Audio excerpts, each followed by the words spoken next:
كان أب اسمه محمد، كان عنده ابن أمير وبنت مريم.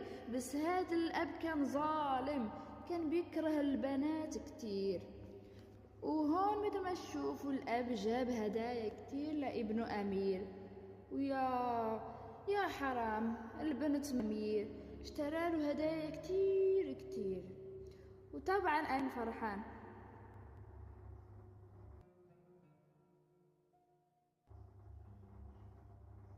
بس يا حرام، مريم شو صار فيها؟ قالت له لابوها: بابا شو جبت لي؟ الاب قال: انت ما جبت لك اي اشي، لانه انت بنت اصلا، انت ما بتنفعي اي شي، انت بنت راح تطبخي وتنظفي البيت.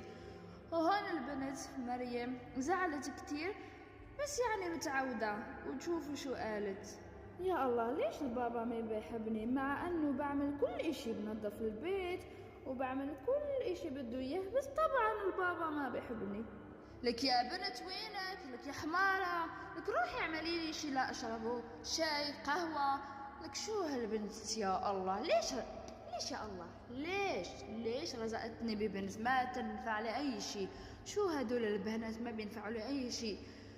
لك يا الله، شو هالبنت بدها تجنني. لك يا بنت. نعم بابا، شوفي خوفتني. اوكي، بدك اعمل لك قهوة؟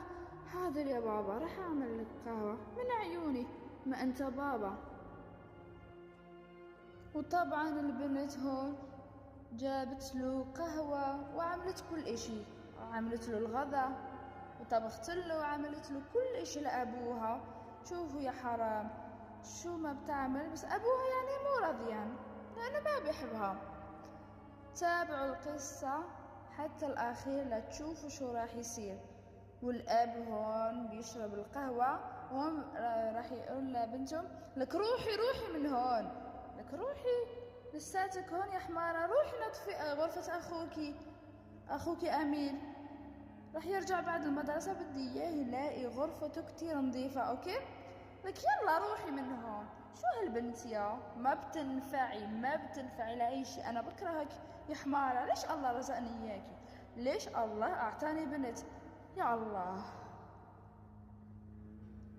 يا الله، يا الله، ليش هيك بابا؟ ليش بابا ما بيحبني؟ شو عملت له أنا؟ لك شو عملت له؟ بطبخ له وبعمل كل إشي بده إياه، بساعد أمير وبنظف الغرف وبطبخ وبغسل وبنظف البيت، ولما بابا بيرجع من الشغل بعمل معه